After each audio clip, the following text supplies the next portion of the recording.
말씀은 마태복음 6장 33절, 34절 두 절 말씀입니다.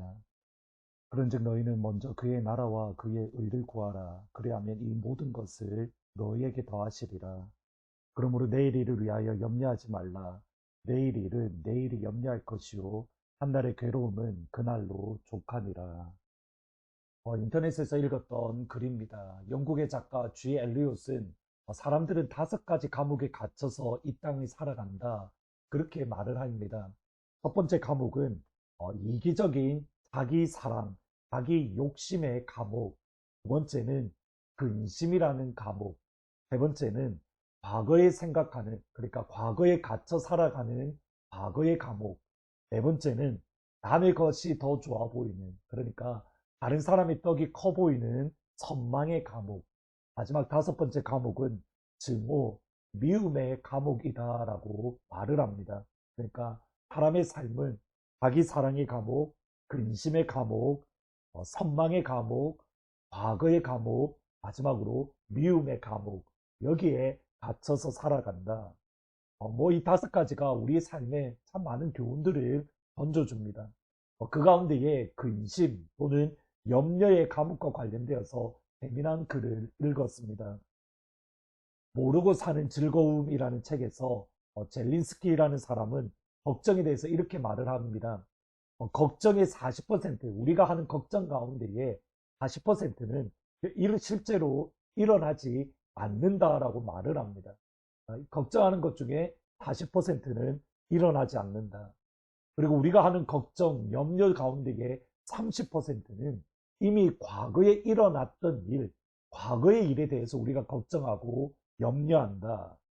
그리고 22%는 사소한 것들, 아무렇지도 않게 그냥 넘어갈 수 있는 것들에 대해서 걱정을 하고, 나머지 진짜 4%는 우리가 어쩔 도리가 없는, 그러니까 진짜 우리가 걱정해야 될 걱정은 겨우 4%에 불과하다라는 말을 합니다. 그러니까 대부분의 걱정들이 따지고 보면 하지 않아도 되는, 또는 우리의 능력을 벗어나는 것들로 인해서 우리가 걱정하고 근심하고 우리가 불행한 삶을 살아간다. 그렇게 젤린스키가 말을 한 겁니다. 예수님도 사실은 산상수훈에서 이것과 같은 맥락에서 말씀을 하십니다. 6장 27절에 보시면 너희 중에 누가 염려함으로 그 키를 한 자라도 더할 수 있느냐? 그 키를 한 자라도 조금이라도 더 키를 키울 수 있는가? 근데 예수님의 이 말씀은 조금 다르게 번역이 가능합니다. 특별히 그 키가 한 자라도, 여기 키라는 단어가 헬리키안이라는 헬러 단어인데, 이 단어가 키라는 그런 뜻도 있지만 삶 또는 삶의 기간이라는 뜻도 포함되어져 있습니다. 그러니까 이렇게 번역이 될 수가 있습니다. 누가 염려함으로 삶의 한순간을, 한 시간을, 그러니까 목숨을 한 시간이라도 연장할 수 있겠는가? 영어 성경에는 모두 다 이렇게 번역을 합니다. 특히 NIV 성경을 보시면 Who of you by worrying can add a single hour to his life? 걱정함에 의해서 한 시간이라도 그의 삶을 연장할 사람이 누구인가? 걱정한다고, 우리가 염려한다고 우리의 목숨이, 우리의 삶이 더 길어질 수 없다. 이것이 예수님의 말씀입니다. 따라서 왜 걱정하느냐? 왜 염려하느냐? 우리의 염려와 근심으로 우리가 실제로 해결할 수 있는 것이 아니라는 겁니다. 그것은 하나님의 손, 하나님의 영역 가운데에 들어가 있는 것이다. 30절에 이렇게 말씀합니다. 오늘 있다가 내일 아궁이에 던져지는 들풀도 하나님이 이렇게 입히시거든. 하물며 너희가 보냐? 믿음이 작은 자들아. 하나님을 아버지라고 우리가 인정하고 고백한다면, 우리가 하나님의 백성이고 하나님의 자녀라고 믿는다면, 하나님을 전적으로 신뢰하고 하나님을 전적으로 의지합니다. 여러분, 이런 관점에서, 하나님을 신뢰하고 하나님을 의지하는 관점에서 염려 그리고 재물을 이해해야 되는 겁니다. 결국 우리의 염려의 많은 부분이 재물과 연결되어져 있기 때문입니다. 6장 24절에 이렇게 말합니다.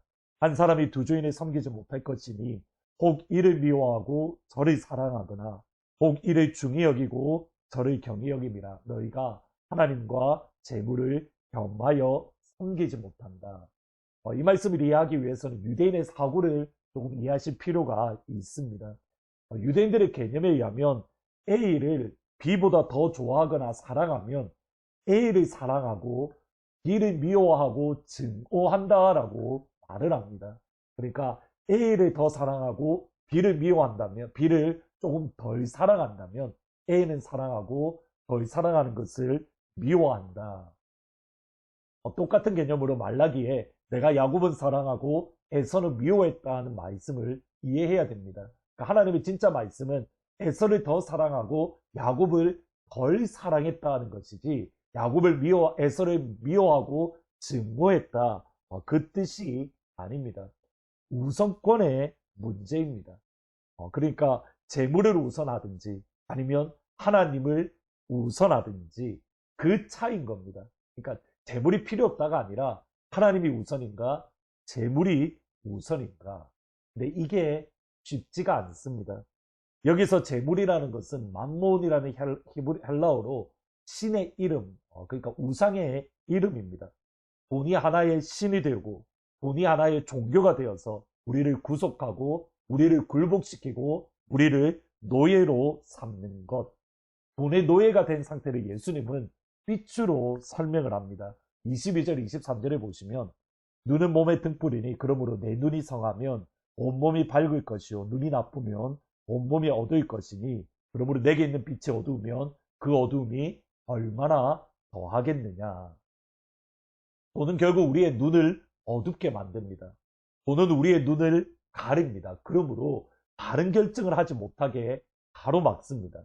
돈이 우리의 눈을 어둡게 만들 때에 무엇이 들어오냐면 염려가 들어오고 근심이 들어오고, 염려와 근심이 들어오면 의심이 생기고, 의심이 생기면 불신앙의 자리에 들어가고, 염려라는 감옥, 근심이라는 감옥에 갇히게 되는 겁니다. 그 순간 하나님을 사랑하는 믿는 것이 아니라 하나님을 버리고 우상의 재물의 노예가 되어지는 것. 염려라는 감옥 또는 근심이라는 감옥을 깨뜨리는 방법이 바로 여기에 있습니다. 곧 하나님을 아버지로 믿는 믿음입니다.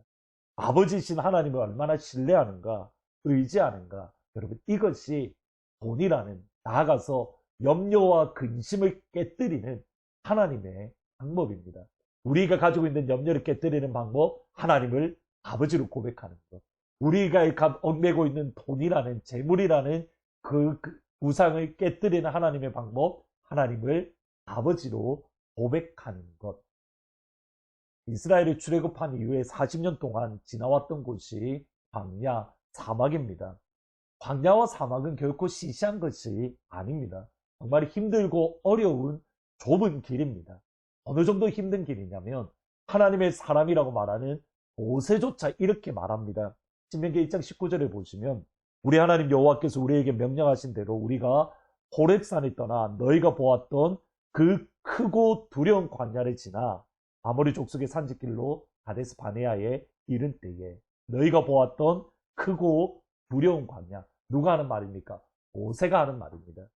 모세가 하는 말이 광야를 바라보면서 크고 온 곳이야. 광야는 정말 두려운 곳이야. 무서운 곳이야. 이스라엘 백성들도 모세도 광야를 바라보면서 크고 두려운 곳으로 고백을 합니다. 그런데 모세와 이스라엘 백성들은 전혀 다릅니다. 무엇이 다르게 만든 겁니까? 그것이 1장 31절 32절에 나옵니다. 광야에서도 너희가 당하였거니와 사람이 자기 아들을 안는 것 같이 너희 하나님 여호와께서 너희가 걸어온 길에서 너희를 안으사 이곳까지 이르게 하셨느니라 하라. 이 일에 너희가 너희 하나님 여호와를 믿지 않았다. 모세도 광야를 크고 두려워했고 이스라엘 백성도 광야를 크고 두려워했습니다. 그런데 모세는 그 크고 두려운 광야를 지나가는 동안 아버지이신 하나님이 안아주셨다. 하나님의 안아주심을 경험했습니다.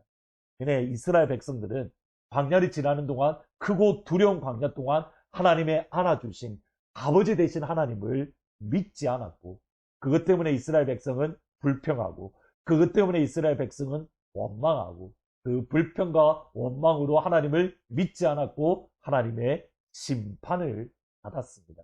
차이점은 어디에 있습니까? 이스라엘 백성도 광야를 지났고 모세도 광야를 지났지만 하나님을 아버지로 인정하고 아버지신 하나님을 신뢰했는가?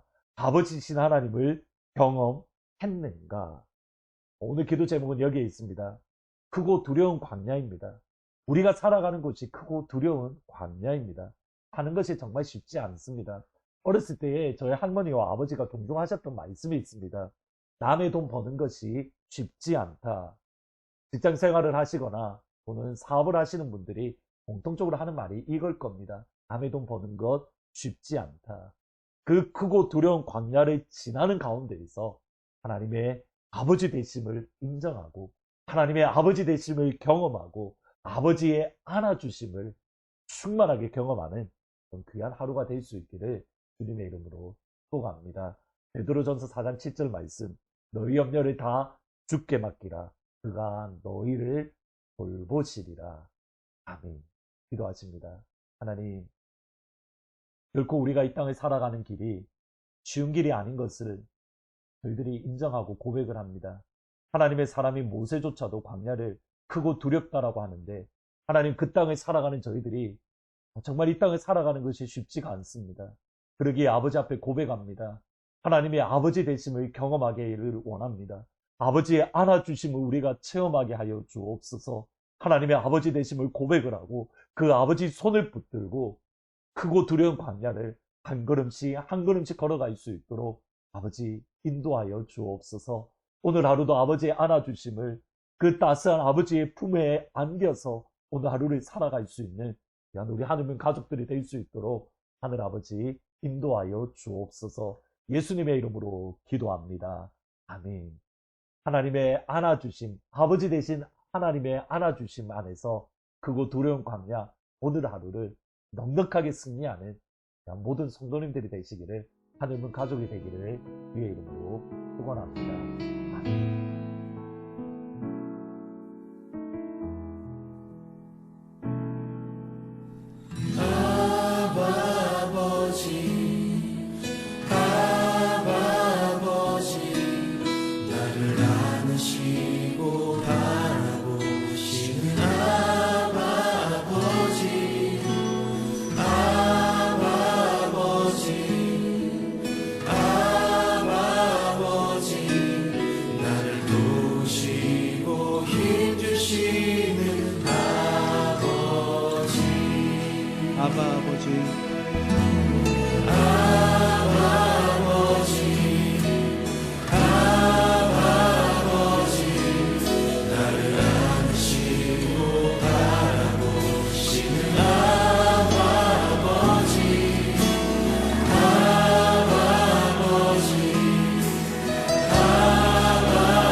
아버지, 나의 영혼을 주께 부탁드립니다.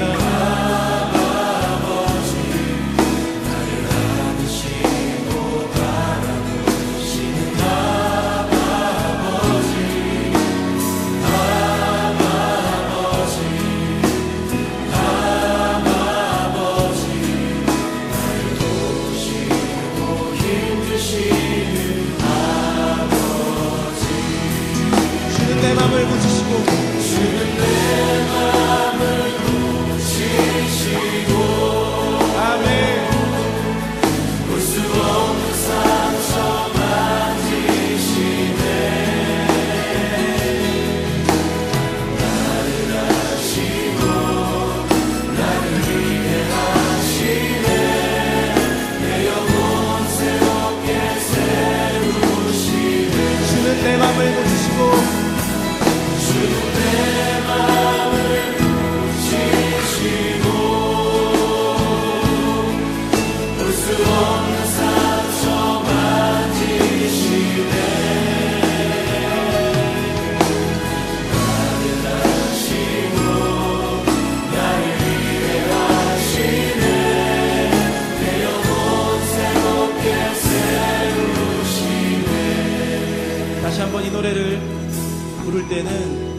옆에 있는 분과 함께 불렀으면 합니다. 이 시간 아버지가 얼마나 당신을 사랑하시는지, 그리고 아버지의 능력이 당신에게 충만히 임할 것을 선포하고 기도하고 또 기대하는 마음으로 불렀으면 합니다. 다시 한번 불러보겠습니다.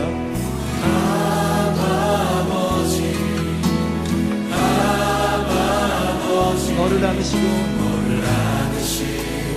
바라보시는 아버지, 자리에서 다 함께 일어나시고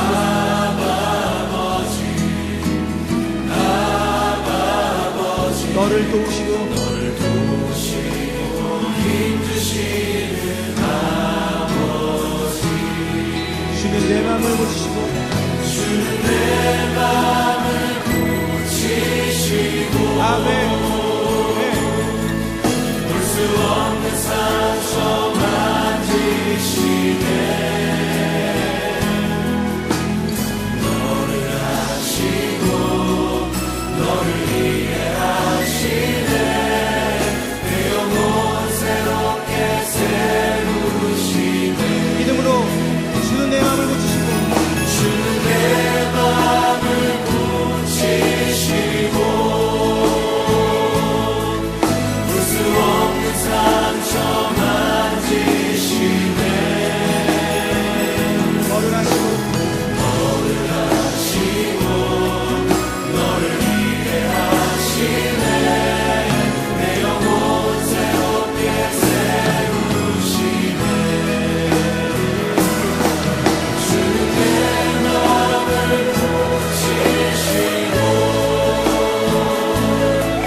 볼 수 없는 상처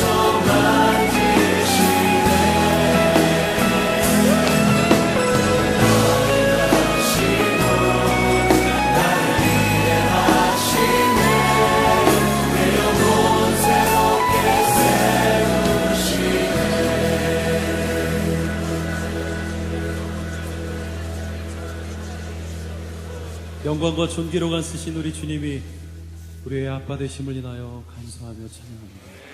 아버지, 이분의 삶 안에, 이 형제님과 자매님의 삶 안에 다른 어떤 은혜가 아닌 우리 주님의 능력과 영광이 남은 삶을 이끌어 주시옵소서. 사랑하고 축복하며 예수님의 이름으로 기도합니다.